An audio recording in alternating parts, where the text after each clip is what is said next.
Militan Hamas mengumumkan pada Jumat 12 September 2025 bahwa Kepala Delegasi Negosiasinya Khalil Al-Hayya selamat dari serangan udara Israel di Doha, Qatar. Al-Hayya justru terlihat menyalatkan jenazah putranya dan anggota Hamas lainnya yang tewas dalam serangan itu. Namun Hamas tak merilis foto Al-Hayya saat berada di pemakaman. Dikutip dari Palestine Chronicles, pernyataan itu dikeluarkan Hamas untuk menepis rumor bahwa Al-Hayya terluka akibat serangan Israel tersebut. Selain Al-Hayya, pemimpin Hamas Osama Hamdan dan Ezzat al-Raus turut menghadiri prosesi salat jenazah itu. Sementara itu, Emir Qatar Sheikh Tamim bin Hamad Al Thani juga mengambil bagian dalam prosesi pemakaman di Doha. Diberitakan sebelumnya, Israel melancarkan serangan udara terhadap ibu kota Qatar pada Selasa 9 September 2025. Pihaknya mengaku menargetkan para pemimpin Hamas yang dilaporkan tengah berkumpul untuk membahas usulan gencatan senjata yang diajukan Amerika Serikat. Serangan itu menewaskan 6 orang, termasuk 5 militan Hamas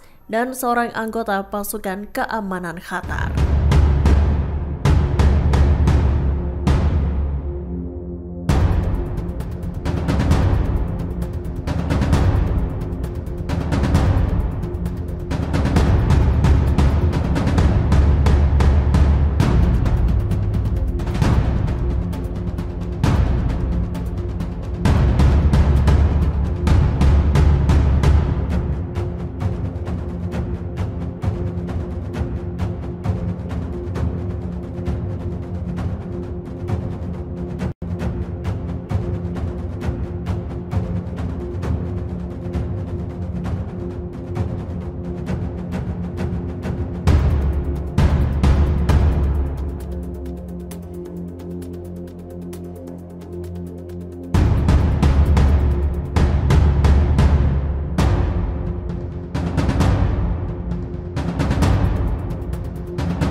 Download Tribun X sekarang, menghadirkan lokal menjadi Indonesia.